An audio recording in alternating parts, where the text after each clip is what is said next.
Hidden among the ranches and rolling hills in the northern part of Denton County, Texas, the remains of more than 400 people lie in an overgrown cemetery. And even though it was abandoned and forgotten a long time ago, a few headstones can still be found. But most of the graves in this place never had a marker to begin with.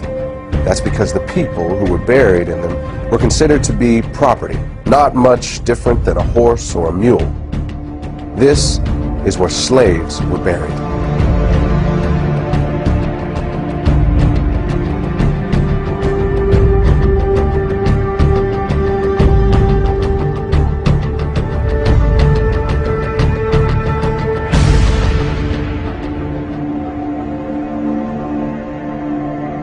Hello, my name is Marcus Lloyd. And I'm Michelle Renee. We thank you for joining us. If you are African American, you and I will always be connected to the people whose bodies lie in that cemetery. Our ancestors may have worked alongside of them in the same cotton fields.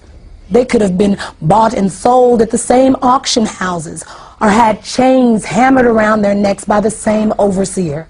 Some of them may have even been hunted down by the same slave catcher or whipped by the same master.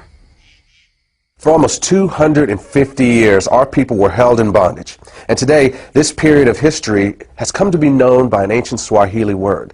It's called the Maafa. And it began when the first Africans were shackled to the bottom of a slave ship. But the irony is that it did not end when the slaves were freed. In fact, it hasn't ended yet. And as you're about to see, a hidden racial agenda is keeping the Maafa alive into the 21st century. What shall be done with the 4 million slaves if they are emancipated? This question has been answered and can be answered in many ways. Primarily, it is a question less for man than for God, less for human intellect than for the laws of nature to solve. Our answer is, do nothing with them. Mind your business and let them mind theirs. Your doing with them is their greatest misfortune. They have been undone by your doings, and all they now ask and really have need of at your hands is just to let them alone. Frederick Douglass, 1862. It is the stupidity of man to think that he can do evil, even some monstrous evil, and it won't have any backlash on himself. But of course, it seldom works that way, and the moment he figures that out, he starts looking for a way to avoid the repercussions of what he's done. This is what happened with slavery. In the early 1800s, as it began to look like the end of slavery might be on the horizon, white America started to be concerned that a day of reckoning was coming. The primary fear for the average person was of retribution and insurrection, and that was a reasonable fear. After all, it's illogical to think that you can do to a whole group of people what was done to African Americans and think that they will just take it lying down forever. And of course, there were things like the Nat Turner uprisings. But for the wealthy elite, their fears went beyond things like insurrection. They were worried about the financial impact. Remember, it was not just the cotton plantations that profited from slavery. Whether you're talking about the banks, or the insurance companies, the railroads, even the newspapers, the fact is that almost every aspect of the American economy was at some level or another invested in the slave business.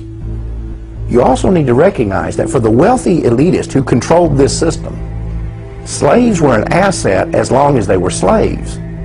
But at the moment they are set free, they become a liability. And what the elite knew was that the end of slavery would instantly release 4 million people into the economy who had been kept uneducated and effectively unemployable anywhere but the cotton field. And what they were concerned about was that this was going to bankrupt the American economy. Taxes were going to go through the roof to take care of these people. Crime was going to be rampant. The prisons were going to be flooded. There was going to be this population overrun. And in the North, the biggest fear was migration from the South of these black people. The other fear that these people had was intermarriage between blacks and whites would lead to a loss of racial purity. The question was, what were they going to do about it? And their initial thought was that they would just send all the slaves back to Africa. This plan was called colonization, and it had broad support among the wealthy elite. In fact, the American Colonization Society was even funded by the United States Congress. But in the end, colonization proved to be unworkable, and the idea was eventually scrapped. But about that same time, a new philosophy was emerging in the world. It was called eugenics, and for some, it seemed like the perfect solution to what had become known as the Negro dilemma.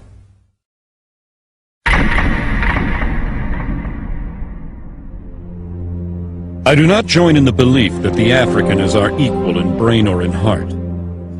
And I believe that if we can, in any fair way, possess ourselves of his services, we have an equal right to utilize them to our advantage. Francis Galton, 1857. Francis Galton is known as the father of eugenics. He actually coined the phrase eugenics. So he believed in trying to increase those he felt were superior in stock and decrease those he felt were inferior. Francis Galton came from a very wealthy family, a family that made its wealth from the slave trade. And what a lot of people don't know is that Francis Galton was a cousin to Charles Darwin. Francis Galton took Charles Darwin's philosophies and ideas and thoughts, and he actually put them into practice, and that's what we know today as eugenics. Eugenics and evolution are related in that they both see what they consider to be the highest form of primate, such as the gorilla, as almost indistinguishable from what they consider the lowest form of human, the African and the Aborigine. At some future period, not very distant as measured by centuries, the civilized races of man will almost certainly exterminate and replace the savage races throughout the world. The break between man and his nearest allies will then be wider, for it will intervene between man and a more civilized state, and some ape as low as a baboon, instead of as now between the Negro or Australian and the gorilla. Charles Darwin, 1890. Charles Darwin is very well known for writing The Origin of Species in the 1800s. This book gave rise to evolutionary theory. What people don't know is that there was actually a longer original title to this book, and that was On the Origin of Species by Means of Natural Selection, or the Preservation of Favored Races in the Struggle for Life. Now, copies and editions that they made afterwards eliminated that phrase about the favored races. Evidently, they understood then that it was politically incorrect. Some may defend Francis Galton because eventually that he rejected slavery, but they do point out that all of his wealth did derive from the slave trade, but also it needs to be known that he, as well as other eugenists, did not reject slavery until after it had ended, and they could not any longer exploit blacks legally. So at that point it would have been quite easy for he and his cohorts to reject slavery. I think this is a point that we all have to really realize, that the eugenics movement was not invented by the everyday average white American, but by a select group of wealthy white elitists that had often used this ideology to pit all of white America against black America. And so we see that indeed that truly is the case even to this day. Average Negroes possess too little intellect, self-reliance, and self-control to make it possible for them to sustain the burden of any respectable form of civilization without a large measure of external guidance and support. Francis Galton, 1873. Eugenicists believed that Africans were inferior not just mentally but physically, and that left to themselves, left alone, they would not make it. The problem is, it didn't work. With that failure, the eugenicists moved on to what is known as positive eugenics. In positive eugenics, the eugenicists wanted the white population to reproduce, to have so many children that it overwhelmed the black population. But that didn't work either. Next, they moved on to what they called negative eugenics. They knew that they could not round up all the blacks in the nation and execute them, so they decided to create an environment where they would convince the blacks to severely limit the number of children they were going to have, and thereby commit race suicide.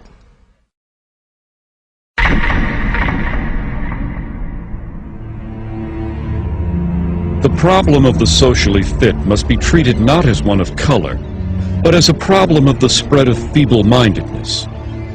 Dr. Charles Davenport, 1913, director of the Eugenics Record Office, Cold Spring Harbor, New York, and co-founder of the American Eugenics Society.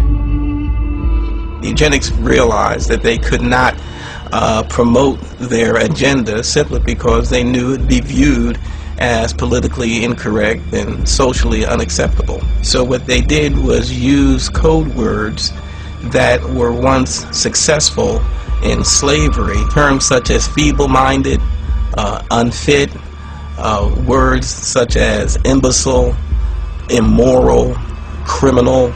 They tagged those labels upon the targeted community. These words were less inflammatory, so it lets society more or less not be totally alarmed of the original intent, but deep down inside, I believe everyone truly knew what segment of society and what people they were actually talking about. Even a cursory glance at the charts, photographs, and diagrams used to popularize eugenic ideals reveals that the unfit were swarthy, black, and ugly by Anglo-Saxon standards, with flattened noses, wiry hair, and prognathous profiles. Harriet Washington, author, Medical Apartheid. In the early 20th century, the white elitists who made up the eugenics movement were no longer just philosophers and academics. Now they were industrialists and billionaires who had come to embrace a worldview that was essentially identical to the eugenics movement. The same individuals and corporations who had once made millions on the backs of slaves were now willing to spend millions to get rid of them. But that didn't mean that these guys were interested in being public crusaders for the eugenics movement. They were certainly willing to be the brains and the money behind it, but they would hire crusaders to do the dirty work. And the primary one they settled upon was a woman named Margaret Sanger. She was the founder of the American Birth Control League and the publisher of its newsletter, the Birth Control Review. On a practical level, the relationship between Sanger and these elitists was basically a marriage of convenience. In order to advance their common agendas, they needed a front man and she needed money. And the whole thing would be held together by this kind of bizarre obsession with race and class. The result was that the American Birth Control League became the driving force behind the American eugenics movement. Eugenics would no longer just be a philosophy.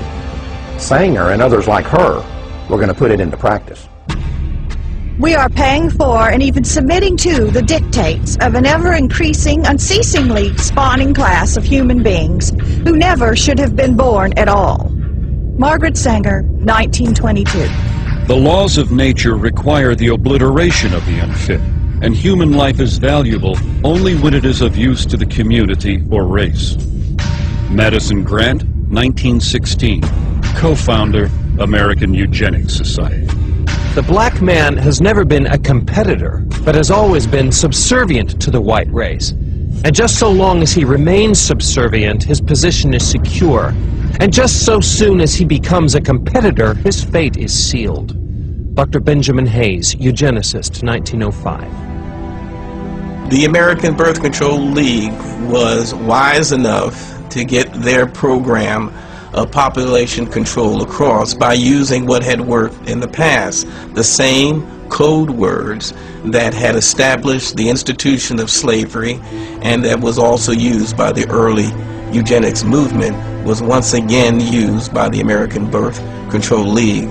The Margaret Sangers of those days did not come out and say they were trying to eliminate black people. What they did say, they were trying to rid society of the feeble-minded. They were trying to rid the society of the criminal. Well, she was successful simply because of her eugenics friends for the past 50 years had put those labels on minorities and African Americans, and therefore society was more or less desensitized. In effect, the code words hid the agenda of Margaret Sanger and the eugenists. At that time, they did shift over to what they called the quality of life. It was a philosophy unquestionably used to target the poor simply because what the quality of life at its core meaning was that poor people really didn't have a reason to live. Only the white, those with status, had any chance of a meaningful or purposeful life. The solution for the poor now was not to eliminate the circumstances that would cause poverty. Their solution now was to eliminate the poor, eliminate the impoverished, and just wipe them off the face of the earth. The practice of birth control among the majority of colored people would probably be more eugenic than among their white compatriots. The dissemination of the information of birth control should have begun with this class, rather than with the upper social and economic classes of white citizens. Walter Turpening, Birth Control Review, 1932. In virtually every community where Negroes dwell, one finds them in fat times and lean alike, contributing a disproportionate number to the roles of the dependents and delinquents. They make excessive demands on the white man's charity and overtax his patients. Newell Sims, Birth Control Review, 1932. Arthur Madison Grant was a co-founder of the American Eugenics Society and an officer of the New York Zoological Society. In 1906, he had authorized an exhibit at the Bronx Zoo in which a 22-year-old African named Ota Benga was displayed in a cage in the monkey house. Sharing the cage with Benga was an orangutan. When a local clergyman protested the exhibit, he said that it was clearly intended to be a demonstration of Darwin's theory of evolution. Local proponents of Darwinism apparently agreed and labeled the display educational. 10 years after this event, Ota Benga committed suicide.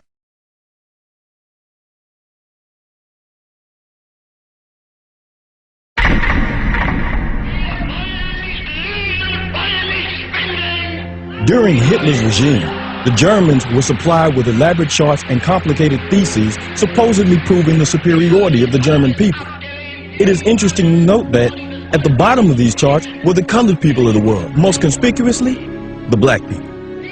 Floyd McKissick, National Director, Congress of Racial Equality, 1967.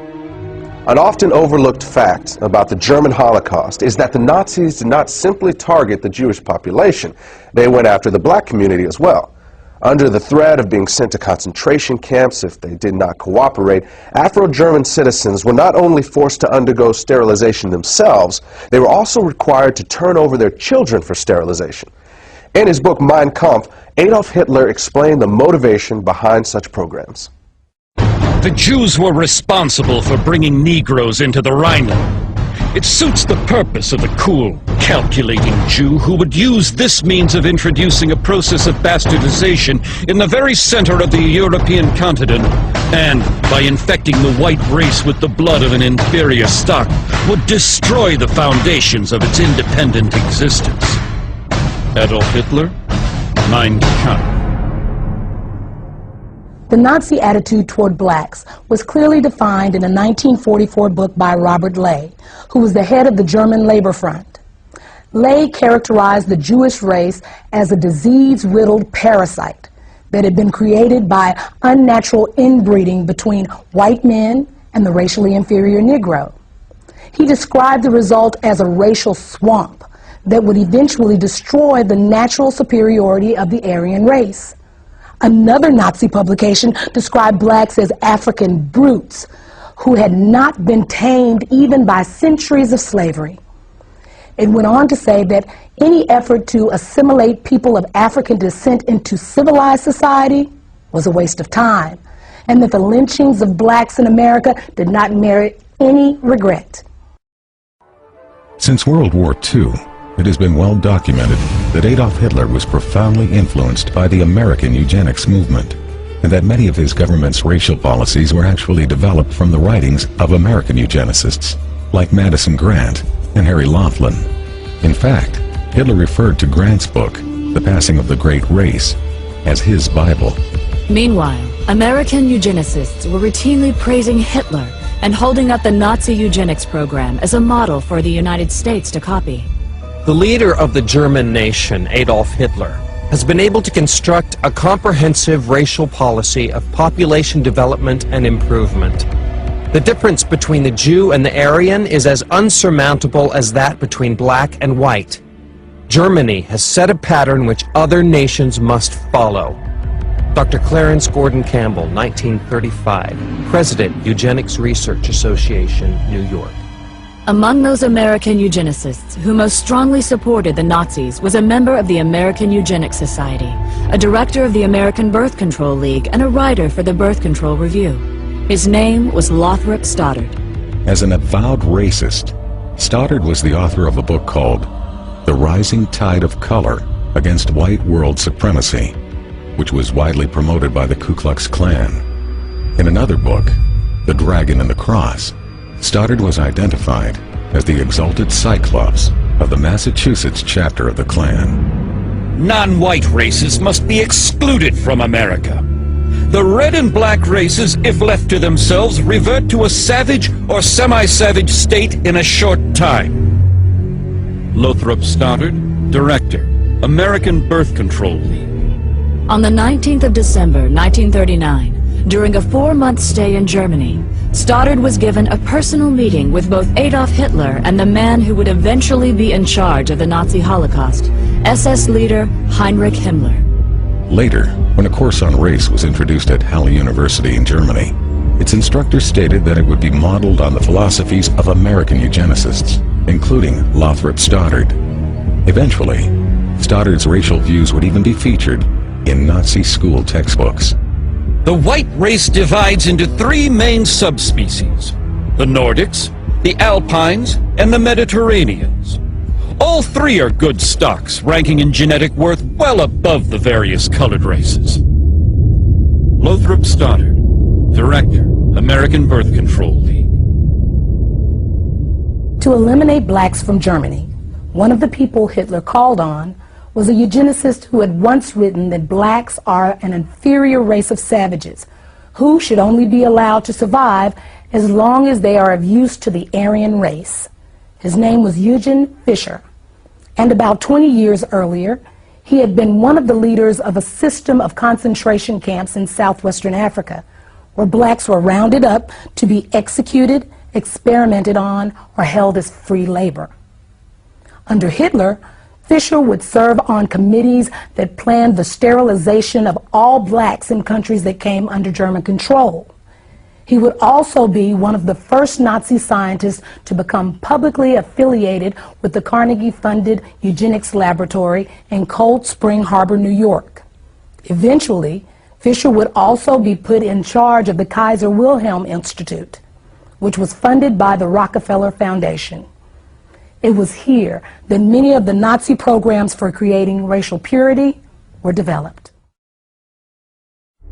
In 1927, Margaret Sanger organized the World Population Conference in Geneva, Switzerland, and gave it front-page coverage in her Birth Control Review. The events program shows that several of its attendees were colleagues of Sanger's from the American eugenics movement. It also documents that among those who were given a leadership role in the conference was Eugen Fischer, the man who would eventually lead the Nazi effort to eradicate blacks from Europe. Another American eugenicist with Nazi connections was Harry Laughlin. Now, he was an official with both the American Eugenics Society and the American Birth Control League, and in 1928 his plan for using forced sterilization to eliminate those who might produce what he called degenerate offspring was published in the Birth Control Review. In 1936, Laughlin led an effort to distribute the English language version of a Nazi eugenics film to audiences in the northeastern part of the United States.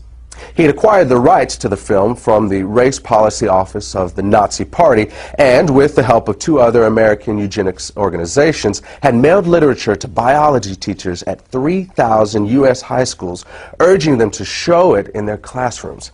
Later that year, Laughlin was praised in a Nazi newspaper and awarded an honorary degree from the University of Heidelberg for his contributions to the Nazi eugenics effort. In the 1930s, a German psychiatrist named Ernst Rudin was named president of the International Federation of Eugenics in Cold Spring Harbor, New York, which was funded by the Carnegie Corporation. And in 1933, his call for racial purity was published in the Birth Control Review. Later, Rudin would be chosen by Hitler to write Germany's eugenics laws, and at one point, he personally helped the Gestapo round up and sterilize several hundred blacks, who they referred to as Rhineland bastards. After the war, Rudin would be identified as one of the architects of the barbaric medical experiments that the Nazis carried out in their concentration camps. It may be possible that Hitler actually got the idea for concentration camps while studying the American eugenics movement. In 1919, the state of Indiana had allocated $300,000 to create a work colony in the city of Butlerville, where those who were labeled feeble-minded would be incarcerated. Then in 1932, Margaret Sanger called for the United States government to set aside farms and open spaces where certain groups of people would be segregated from the rest of society. She proposed that, among others, the illiterate, the unemployed, and the poor should be forcibly kept in these areas until they developed what she called better moral conduct.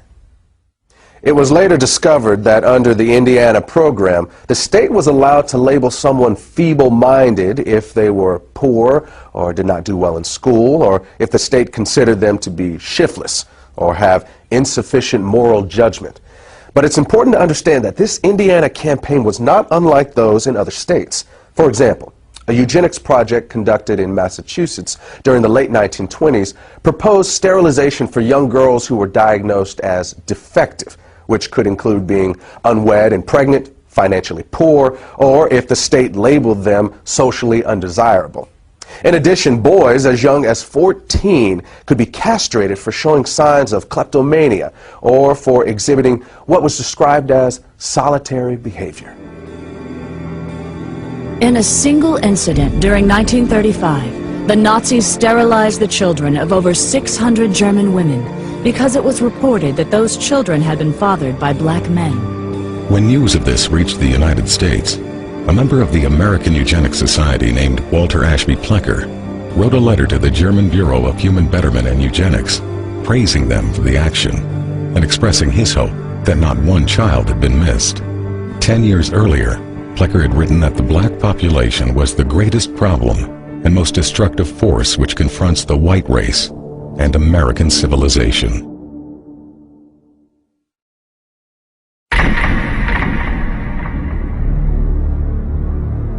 Eugenics goals are most likely attained under a name other than eugenics.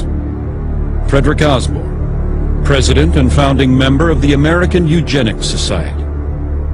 By the late 1930s and early 1940s, revelations about Nazi and fascist atrocities in Europe were causing the public to become increasingly uncomfortable with terms like eugenics and population control. This alarmed the leaders of the American Birth Control League, who were aware that this shifting attitude could impact both their ability to implement their racial agenda and their ability to raise funds. They were also aware that the connections between the American Birth Control League and the Nazis were starting to become known. Marketing research had shown them that in this environment, they needed to move away from words like control in favor of less threatening words like planning.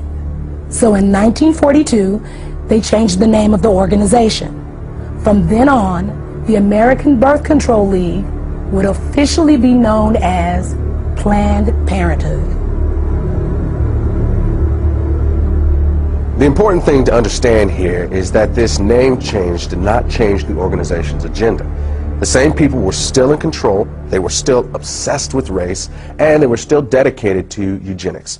Today, defenders of Margaret Sanger will often try to hide her racism by claiming that she was not really a eugenicist and that Planned Parenthood was never part of the eugenics movement. But the truth is that as late as 1956, the American Eugenics Society listed Sanger as a member of the organization. In addition, many of Sanger's colleagues and the people whose writings she published, as well as many of Planned Parenthood's officers, were also known to be members. In fact, the ties between Sanger and the eugenics movement were so well established that in the 1920s, Sanger pursued a plan to merge the American Birth Control League, or Planned Parenthood as it was later called, with the American Eugenics Society. However, despite Sanger's efforts, the merger plan died after being rejected by the leadership of the American Eugenics Society. As an alternative, Sanger then proposed that the two organizations at least combine their publications into one magazine. But again, that idea was also rejected by the American Eugenics Society. Eugenic and civilization value of birth control is becoming apparent to the enlightened and the intelligent. The campaign for birth control is not merely of eugenic value, but is practically identical in ideal with the final aim of eugenics. Margaret Sanger, 1921. In her autobiography, Margaret Sanger wrote about a speech she gave in 1926 at a Ku Klux Klan rally in Silver Lake, New Jersey. The Planned Parenthood founder bragged about the fact that afterward, she was invited by 12 other Klan chapters to speak at their events. At about the same time the American Birth Control League was changing its name to Planned Parenthood, a lot of books and reports began coming out that attempted to put a happy face on eugenics, and many of them were written by people that were associated with Planned Parenthood. The strategy here was obvious. Since the Nazis had turned eugenics into a four-letter word, the American eugenics movement decided it was time to lay low. So most of their writings during this time period downplayed the role of eugenics and couched their agenda in terms of helping the African American. Perhaps the best example of this is a 1,500-page book by eugenicist Gunnar Myrdal called An American Dilemma, The Negro Problem in Modern Democracy. Interestingly, this book was not the result of some mom-and-pop operation. Myrdal had 75 assistants working on this project whose salaries were being paid for by the Carnegie Corporation, and Carnegie had been a major player in the eugenics movement for many years. Gunnar Myrdal and his wife Alva were both involved in eugenics. They were funded by both the Rockefeller Foundation and the Carnegie Corporation. They were also closely linked to a Swedish eugenics program which forcibly sterilized 66,000 people. When you read Chapter 7 of this book, it becomes undeniable that this is a blueprint for the modern eugenics movement that we still see in the United States today. The bottom line is that Gunnar Myrdal believed that not only could blacks not help themselves, he felt that nobody could help them, and the only solution in his eyes was to get rid of them. Commonly, it is considered a great misfortune for America that Negro slaves were ever imported. The presence of Negroes in America today is usually considered a plight of the nation. Chapter 7, page 167. All white Americans agree that if the Negro is to be eliminated, he must be eliminated slowly, so as not to hurt any living individual Negroes. Chapter 7, page 168. The only way possible of decreasing Negro population is by means of controlling fertility. Chapter 7, page 170. Birth control facilities could be extended relatively more to Negroes than to whites, since Negroes are more concentrated in the lower income and education classes. Chapter 7, page 176. One thing I find very revealing about Chapter 7 is the first paragraph. Myrdal uses U.S. Census Bureau figures to show that between 1790 and 1940, the black population in the United States increased 17 times. At the same time, those Census Bureau figures show that the white population increased 37 times. However, neither Myrdal nor any other eugenicist wrote anything about what to do about that part of the population that was increasing twice as fast as the black population. Gunnar Myrdal's book on how to resolve what he called the Negro Problem was published in 1944 by Harper & Brothers in New York.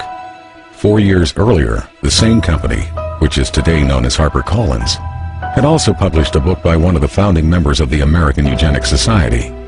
At the time that Harper & Brothers published these books, its president was a man named Cass Canfield, who would later become the national president of Planned Parenthood.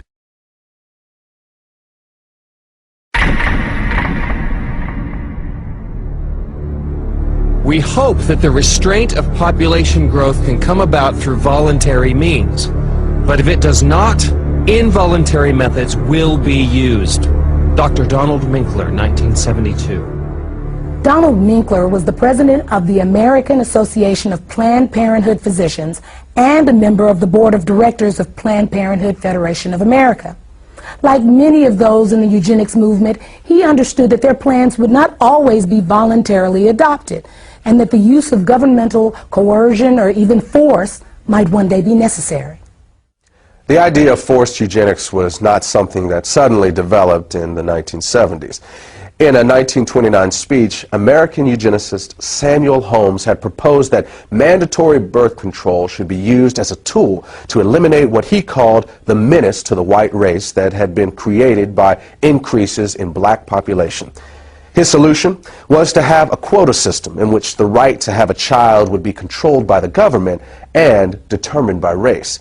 At the time, Holmes was on the National Council of the American Birth Control League, which would later become known as Planned Parenthood.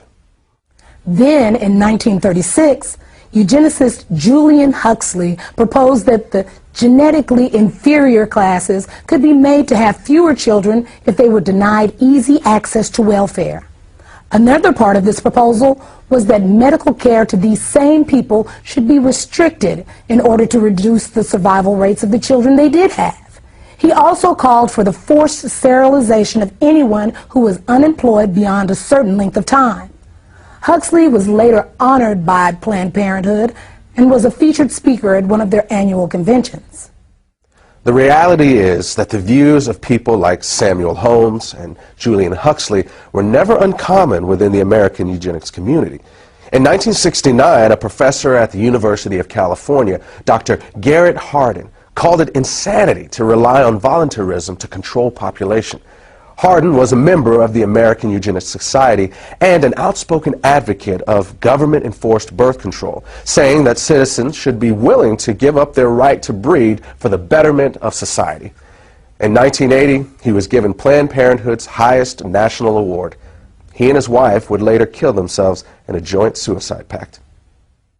There were, of course, some within the eugenics movement who were uncomfortable with the idea of using force, and they would often express their reservations about it in public.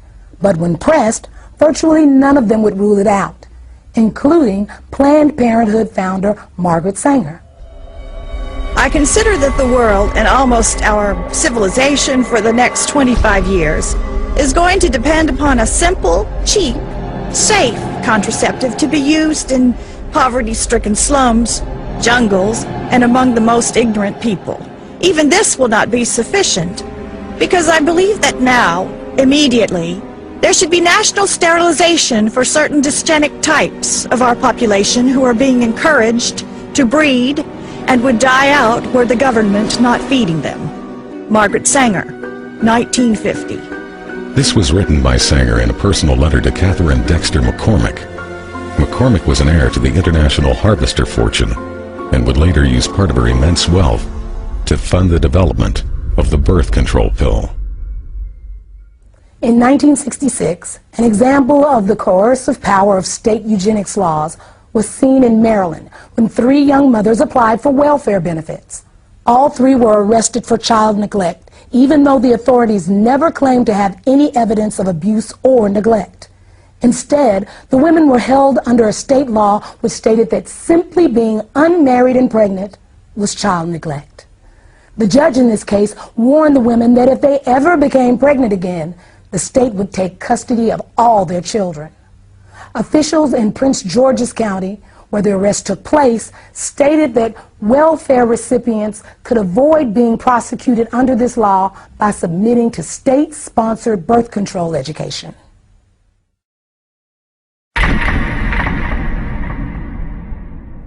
In 1934, Adolf Hitler sent a letter to American eugenicist Leon Whitney, complimenting him for a book he had written on sterilization.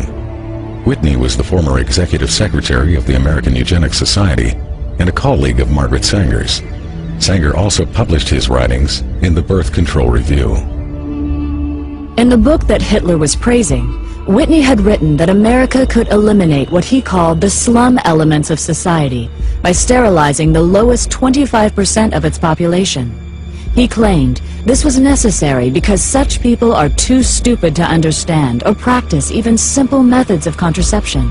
Besides, he said, the country would hardly miss them. One of the people he was talking about was named Elaine Riddick. At the age of 13, I became pregnant. I was raped by a guy that lived across the street from me. He snatched me off the street and molested me and threatened my life and said if I ever told anyone that he would kill me. When they was delivering my son, they sterilized me at the same time.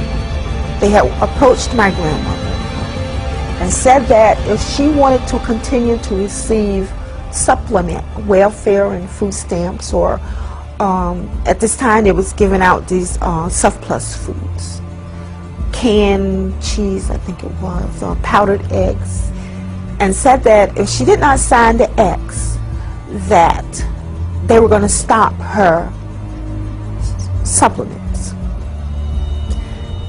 Mind you, my grandmother was illiterate.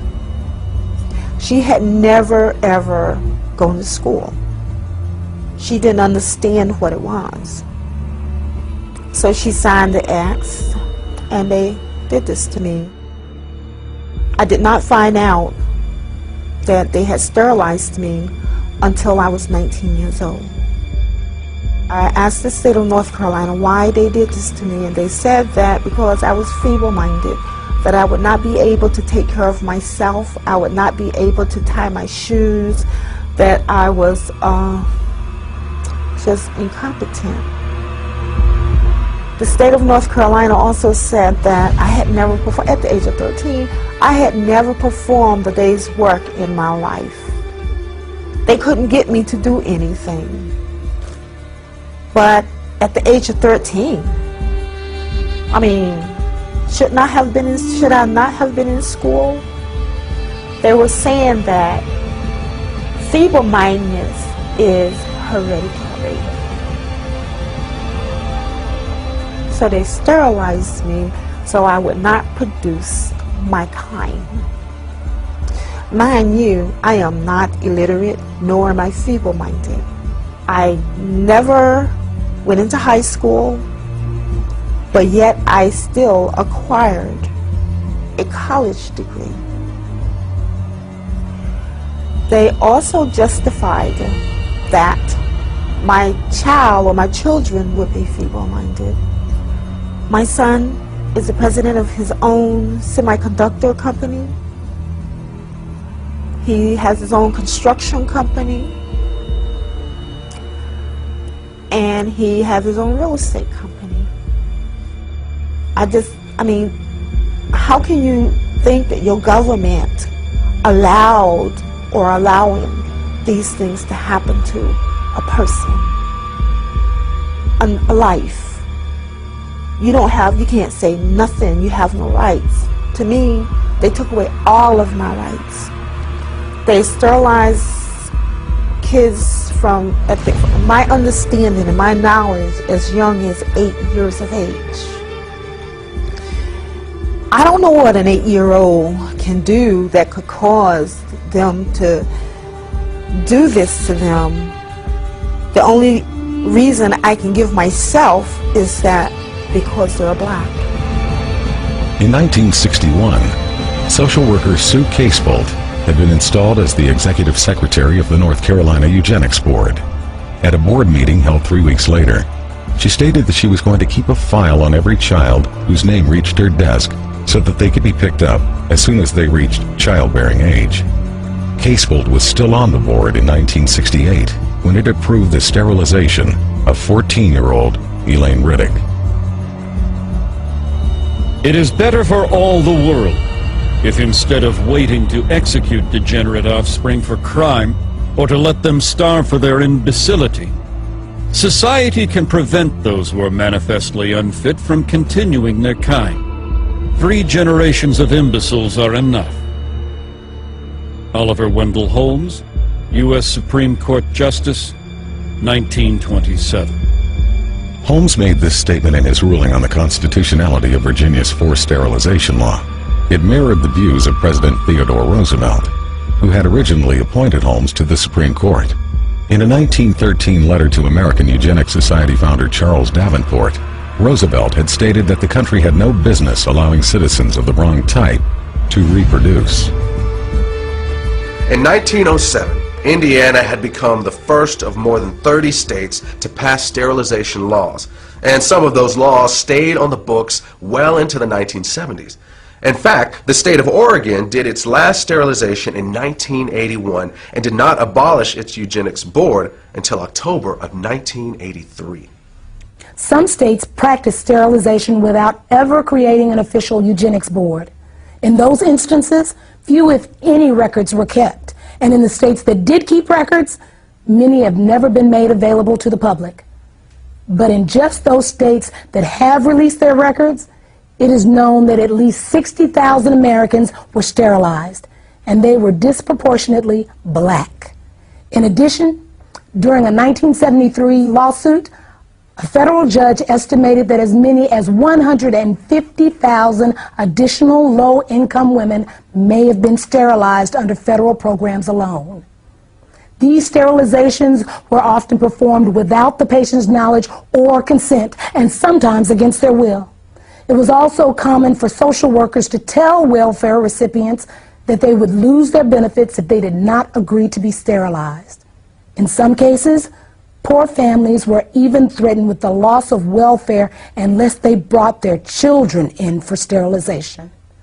The result was that some of the people sterilized were as young as 10 years old. In the first 6 months of 1972, one hospital in Aiken County, South Carolina, sterilized over 1/3 of the Medicaid patients who were there to give birth, and all but one of these women were black. One patient said she was told by all 3 of the county's obstetricians that they would not deliver her baby unless she agreed to be sterilized. Her claim was later confirmed by each of the doctors. Another patient said she was told by one of these same physicians that he was tired of having to help support the babies of welfare recipients and that she could either agree to be sterilized or find another doctor. The law of nature says that only the fit shall survive. When a nation disregards this law by protecting the unfit and encouraging their multiplication, this nation invites inevitable destruction. As far as New Jersey is concerned, sterilization is an economic necessity. And as far as the United States is concerned, sterilization is a matter of national preservation. Fred Shepard, Assemblyman. Fred Shepard was a member of the New Jersey State Legislature. He made this statement upon his introduction of a sterilization bill in March of 1942. In some parts of the country, Planned Parenthood was closely associated with these state eugenics boards and was often a referral agency for them. But the system did not always run smoothly. In 1969, when the number of sterilizations approved by the Iowa State Eugenics Board began to drop, the board was attacked in the press by the executive director of Planned Parenthood, Robert Weber. He said that he was alarmed by the decline in numbers and that the Eugenics Board should expand its approval criteria. Board Chairman Dr. S.M. Corson responded that the board's guidelines were already fairly broad. He pointed out that approvals were routinely given for young girls for no reason other than the board's speculation that they might likely one day engage in immoral behavior without the capacity for being wives and mothers. At that point, Weber publicly scolded the board and told them that they should either increase the number of sterilizations or quit. From its beginning, Planned Parenthood always had powerful ties to the American eugenics community. In fact, in many places they were often one and the same. For example, when the first birth control clinic was opened in Arkansas, it was operated by the Arkansas Eugenics Association and overseen by a woman named Hilda Cornish. Later, the Arkansas Eugenics Association would become the Arkansas State Affiliate, of Planned Parenthood, and Cornish would be named its executive director. During the 4 months that American Birth Control League director Lothrop Stoddard was in Nazi Germany, he not only met with Hitler and SS chief Heinrich Himmler, he also attended one of the Nazi eugenics courts. The first case I saw looked like an excellent candidate for sterilization. A man in his mid-30s. He was rather ape-like in appearance. Receding forehead, flat nose with flaring nostrils, thick lips, and heavy prognathous jaw. Not vicious looking, but gross and rather dull. Lothrop Stoddard, Director, American Birth Control League, later known as Planned Parenthood. Given the admiration that Adolf Hitler expressed for the American eugenics movement, it is not unlikely that he modeled the eugenics courts in Nazi Germany after the state eugenics boards in the U.S. In both countries, feeble-mindedness was routinely used as a catch-all justification for sterilization, and the diagnosis of feeble-mindedness was almost always left up to the judgment of the person advocating the sterilization.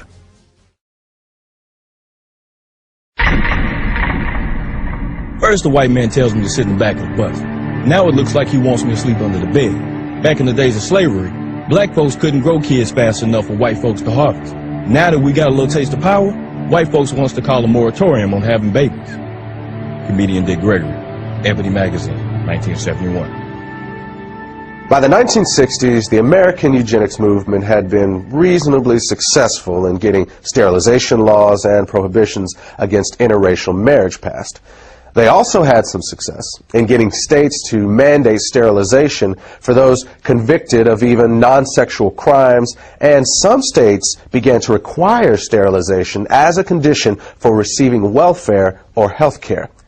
Meanwhile, another state proposed jail time for anyone who had a child out of wedlock unless they agreed to be sterilized, and at least one state required sterilization as a condition of being released from custody. But these laws were not producing the results Planned Parenthood and others in the eugenics movement wanted. They also began to fear that federal courts were going to eventually rule that these kinds of measures were unconstitutional. At about the same time, however, something new was being introduced to American society. It was called the birth control pill, and the eugenics movement quickly saw it as the perfect solution for controlling the population of people they had always seen as oversexed, unsophisticated, and lazy. But what they would eventually discover is that while the pill was enthusiastically embraced by whites, it was generally rejected by blacks, despite the fact that Planned Parenthood focused its marketing on the African American community and located the vast majority of its facilities in black neighborhoods. What Planned Parenthood and the rest of the eugenics movement did not count on was that many blacks did not want to reduce their numbers. In fact, they saw high birth rates as the most effective way to increase their power in the American political system. The other reality was that an increasing number of African Americans were becoming suspicious that a hidden agenda was behind the birth control revolution. Even those who once supported the idea of population control were beginning to sense that it actually meant black population control. This feeling was evident in June of 1970 when the Black Caucus walked out of the first National Congress on Optimum Population and Environment being held in Chicago. Felton Alexander of the National Urban League and the chairman of the Black Caucus said the action was taken because of clear and unmistakable evidence that the purpose of the conference was to legitimize the extermination of the black population. By this time, many other civil rights advocates were beginning to see the same thing. Contraceptives will become a form of drug warfare against the helpless in this nation. Jesse Jackson, 1971. There is a campaign to bombard the poor with pills and potions. If this movement continues, we soon may be accused of fighting poverty by eliminating the poor and overcoming hunger by removing the hungry. New York Congressman Hugh Carey, 1966. Under the cover of an alleged campaign to alleviate poverty, white supremacist Americans and their dupes are pushing an all-out drive to put rigid birth control measures into every black home. No such drive exists within the white American world. Black Unity Party, 1968. Birth control and sterilization in the wrong hands would be more deadly to Negroes than all the tanks, riot guns, cattle prods, billy clubs, and shackles we have overcome in the past. Dr. Leroy Swift, obstetrician, gynecologist, 1968. As it became clear that a growing number of African Americans were connecting the dots between birth control and black genocide, eugenics organizations began calling for the U.S. government to add birth control chemicals to the nation's food and water supply. It was even suggested that this strategy could be specifically targeted at urban neighborhoods. This idea was widely embraced in the eugenics movement and taken seriously enough by the government to be discussed at a 1969 meeting at the United Nations. Under the plan being considered, a couple could apply to the government for permission to have a child, and if approved, they would be given an antidote to the population control chemicals they had ingested in their food and water. Interestingly, the idea that government should have some sort of licensing agreement to regulate who would and would not be allowed to give birth was not a new one. In 1934, Planned Parenthood founder Margaret Sanger had proposed that the U.S. government implement a system in which women would not have the legal right to have a child without a permit from the government, and that these permits would only be good for one baby. But eventually, proposals like forced sterilization, chemicals in the food and water supply, and government control of childbearing were abandoned by most people in the eugenics movement. Despite the fact that many of them openly advocated such ideas, they would come to realize that there was really no practical way to carry them out. But for all their failures, what the eugenics movement had accomplished was to lay the foundation for the next phase of their plan. And this is where they would find the success that they had been chasing for over 100 years.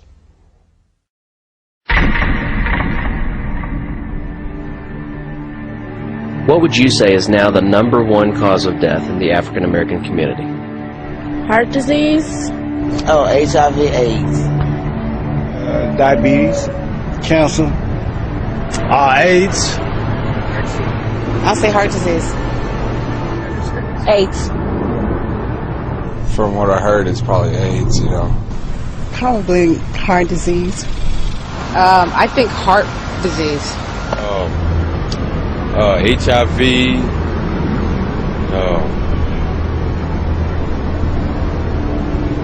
Gang violence. What if I told you the real answer was abortion?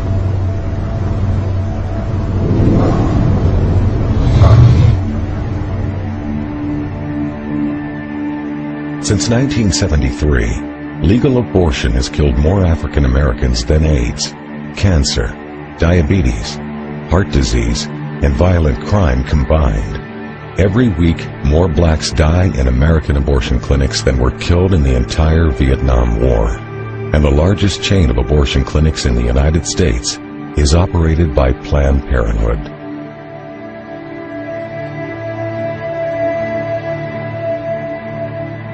We have now reached a point in this country that African American women, though they make up 12% of the population, they account for 37% of the abortions.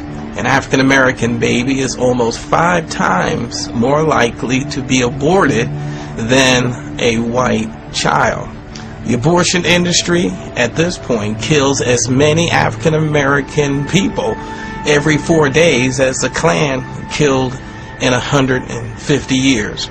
And you can truly say the most dangerous place for an African American to be is in the womb of their African American mother. All across America, you can stand outside of the abortion clinics and see a steady stream of black women coming in and out. But somewhere along the way, we got the idea that this is a white issue or a conservative issue or a Republican issue, and therefore it's not an issue that we have to be concerned about. This same attitude has allowed Planned Parenthood and other members of the abortion industry to carry out this genocide right under our very noses. Right now, in America, about half of our babies are being killed in the womb. And in certain parts of America, more of our babies are being aborted than are being born. When 17,000 aborted babies were found in a dumpster outside of a pathology laboratory in Los Angeles, California, some 12 to 15,000 were observed to be black. Irma Clardy Craven, Chairman, Minneapolis Commission on Human Rights and Secretary of the Urban League.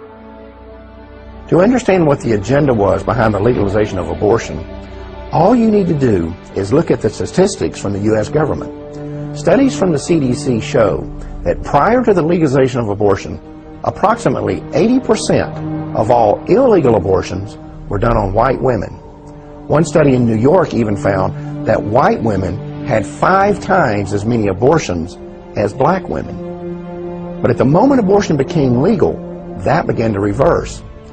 And that's why the legalization of abortion was so crucial for the eugenics movement.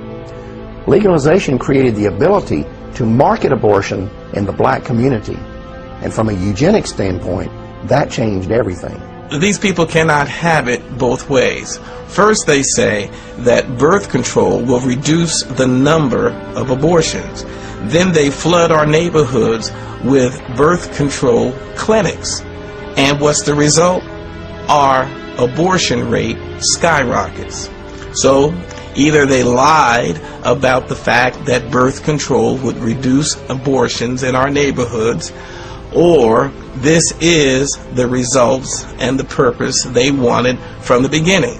At this point, I truly have the tendency to believe the latter.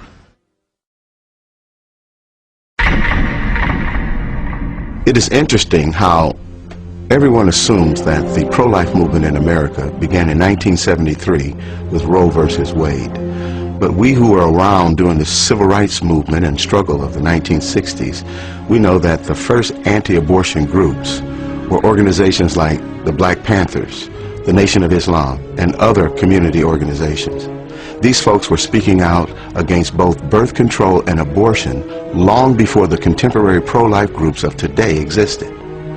But one of the problems with the civil rights movement was that there was far too many men and women who were willing to sell out the community. And a lot of powerful, influential African Americans knew that they had to be willing to turn and look the other way in order to advance their own personal political agendas.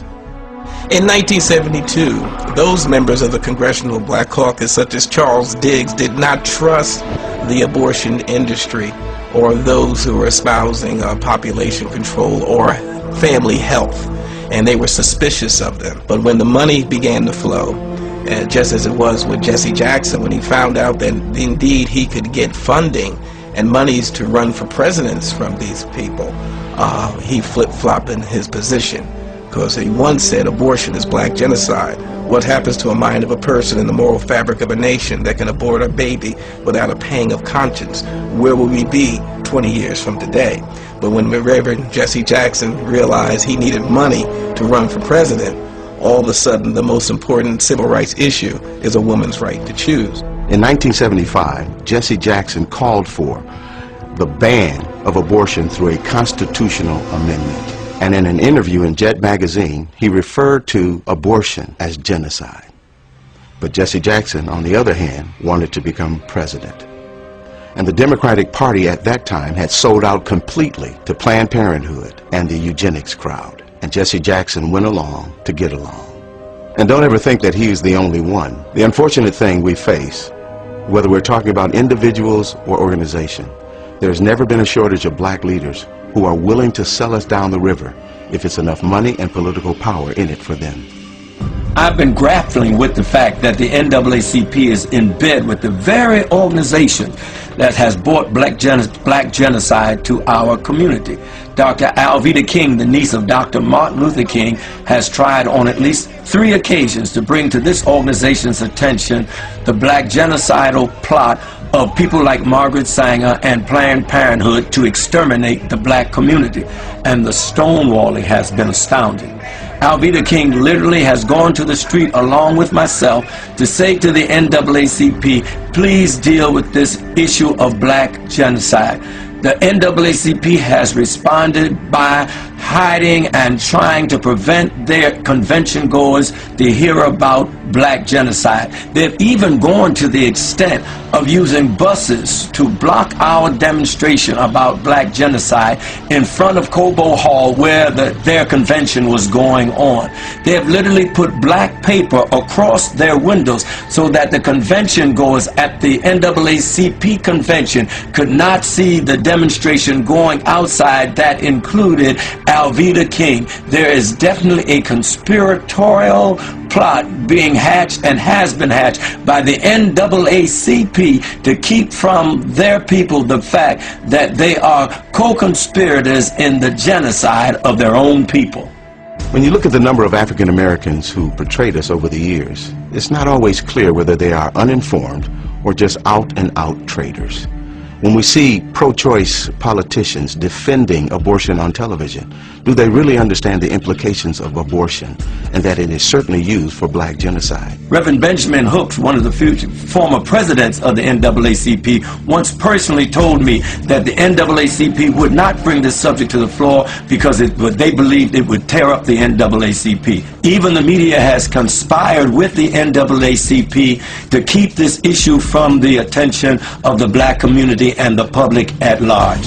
I have seen the news media literally hide their trucks so that they would not be in a position to have to cover the demonstrations in front of Cobo Hall, only to bring them out after the demonstrators had left. This is an outrage that the black community is having the life of its babies destroyed, and the NAACP and the media are knowingly conspiring to keep this information from the public. This is an outrage, and it should be dealt with by every fair-minded American. The civil rights elite has forgotten the lives of unborn black children and has joined those who choose to kill them. Unbelievable! They have forgotten that in the past, racists snatched black babies from their mother's arms and sold them into slavery. Today they snatch them from their mother's womb and throw them in the garbage. Ishmael Hernandez, Executive Director, African and Caribbean American Center, 2003. When we look at this issue of civil rights leaders who sell out, even when they clearly know that birth control and abortion are being used for black genocide, we need to understand that by the 1960s, population control, especially black population control, had become almost a religion for America's white power structure. And from the start, they made it clear that if you crossed them, or if you challenged their agenda, they would chop you off at the knees. And that remains true to this day. Whether you're talking about the liberal social engineers who control the Democratic Party, or the wealthy elitists who control the Republican Party, or the media, or the academic community, these people have created a kind of family planning cartel that does not tolerate dissent. And they have always been especially ruthless about this when it comes to African Americans. The perfect example of this was seen in the case of Samuel Yet. Mr. Yet was an award-winning journalist who had earned a master's degree from Indiana University, was a U.S. Air Force veteran of the Korean War, and served as special assistant for civil rights to the director of the U.S. Office of Economic Opportunity. He was also a professor of journalism at Howard University and a columnist for several magazines and newspapers. In 1968, Yet had become the first African-American reporter hired by Newsweek magazine, and he quickly became their Washington, D.C. bureau correspondent. But then 3 years later, he wrote a book that exposed high-level plans within the United States to use birth control and abortion as instruments of black genocide. Then immediately after his book was released to the public, Yet was called into his supervisor's office and fired. At that meeting, he was informed that his dismissal had been orchestrated by the Nixon White House. The next year, Yet told the New York Times that pressure had been put on Newsweek to get him out of Washington. Then later, despite the fact that his book was selling well, had received at least 2 national awards, and was being used as a textbook in over 100 colleges, yet its publisher dropped him and the book went off the market. What's important to recognize about this situation and others like it was that this family planning cartel was sending a message to those who might have influence within the African American community, whether they were politicians or journalists or college professors or civil rights leaders. They were being warned that when it comes to population control, they only had two options.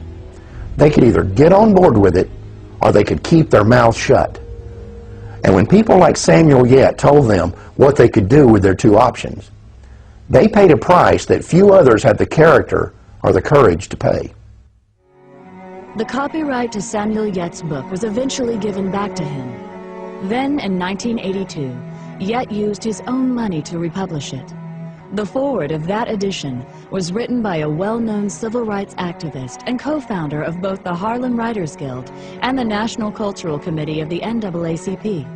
His name was John Oliver Killens, and in that foreword, he gave his analysis of the relationship between family planning and the black community. The American ruling class had made a hard decision.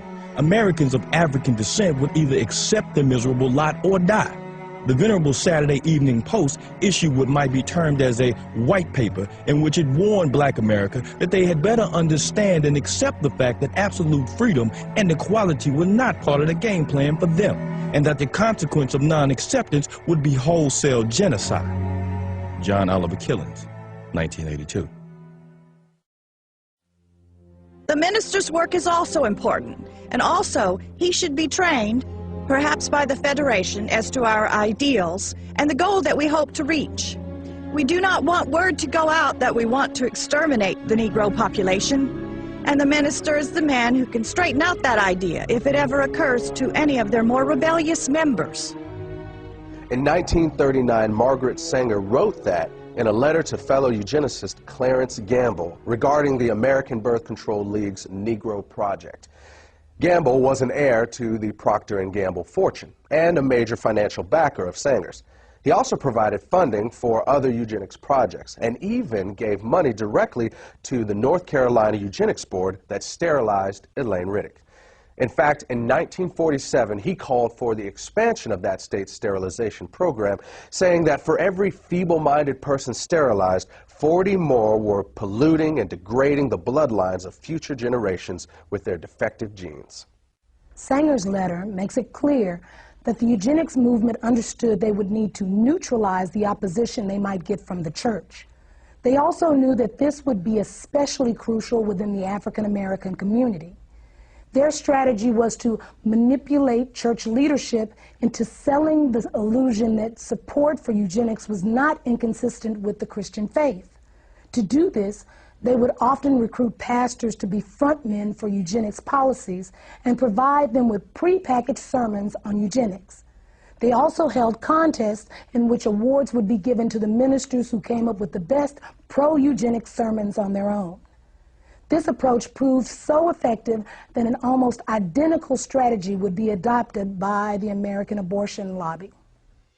In January of 1973, the Supreme Court legalized abortion on demand throughout the United States, and almost immediately, the Religious Coalition for Abortion Rights was formed. Less than a year earlier, the following conversation had taken place in the Oval Office of the White House. It began on the 30th of March, 1972, and continued 4 days later on the 3rd of April. This is an actual recording of that conversation. The speakers are the President of the United States, Republican Richard Nixon, and members of his senior staff. A majority of people in Colorado voted for abortion. I think a majority of people in Michigan voted for abortion. I think in both cases, well, certainly in Michigan, they will vote for it because they think that what's going to be aborted generally are the little black substance. As I told you, we talked about it earlier, that a hell of a lot of people want to control the Negro bastard. Yeah. Isn't that very true? So we know what we're talking about, population control. Sure. We're talking really, and what John Rockefeller really realizes, the people in what we call our class control their populations. Sometimes they'll have a family of 6 or 7 or 8 or 9, But it's exceptional. The people who don't control their families are people the people that shouldn't have kids. Now that's the black population. Black Protestants in the city of San Francisco has gone from 3,000 right after World War II to where they represent 30% of the population of San Francisco. That's it. The Religious Coalition for Abortion Rights was originally created with the financial backing of John Rockefeller, and its current president is an African American who was once appointed to the Washington, D.C. City Council by Richard Nixon. In the early 1990s, the organization changed its name and is today known as the Religious Coalition for Reproductive Choice.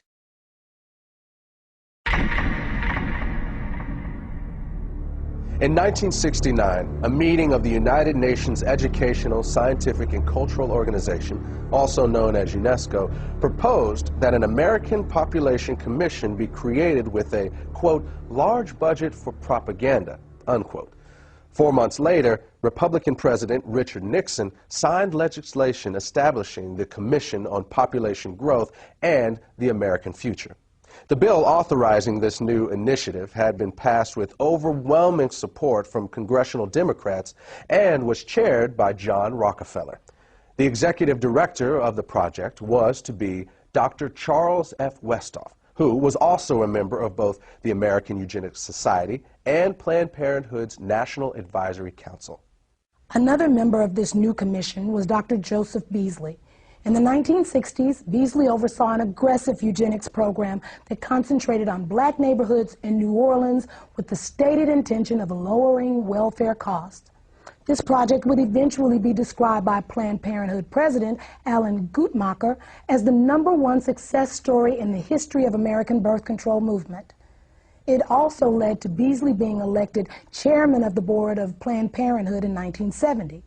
Then in 1975, Beasley was sent to federal prison for conspiring to defraud the U.S. government of $778,000 that had been allocated for the project.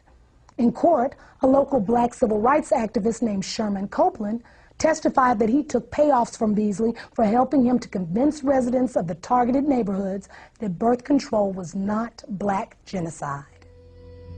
In 1969, William H. Draper was appointed to represent the United States on the United Nations Population Commission. Draper had once proposed that government-sponsored population control efforts among the poor be accelerated in order to deal with racial unrest and to cure what he called the ghetto problem. Draper was on the governing body of Planned Parenthood and had personally raised more than $4 million for the organization. That same year, a New York Times article about Planned Parenthood said the organization's board of directors was dominated by people who were both white and wealthy. The article went on to quote one of those board members as saying, "What it all comes down to is that we want the poor to stop breeding while we retain our freedom to have large families. It's strictly a class point of view." There's ample evidence that government programs designed for poor black folks emphasize birth control and abortion availability, both measures obviously designed to limit black population. Comedian Dick Gregory, Ebony Magazine, 1971. It takes little imagination to see that the unborn black baby is the real object of many abortionists. Irma Clardy Craven, Chairman, Minneapolis Commission on Human Rights and Secretary of the Urban League.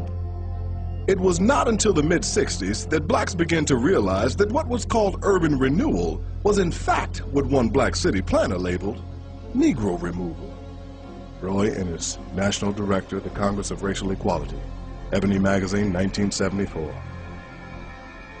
To a large and growing number of 1960s civil rights activists, it became obvious that family planning was just a code word for abortion and birth control, and that it was being pushed by the government as a way to avoid putting money into the black community. This conclusion was reinforced by statements like those of Democratic President Lyndon B. Johnson, who in June of 1965 stated that every $5 the government spent on population control was worth more than $100 invested in economic growth. Then, at the urging of Republican Congressman George Bush, Johnson became the first U.S. president to endorse federal funding for birth control. In 1966, he would also accept Planned Parenthood's highest award for his policies pushing family planning on foreign countries. It was at about this same time that political leaders from both parties began to increase their demands that aid to the poor, whether abroad or within the United States, be tied to birth control.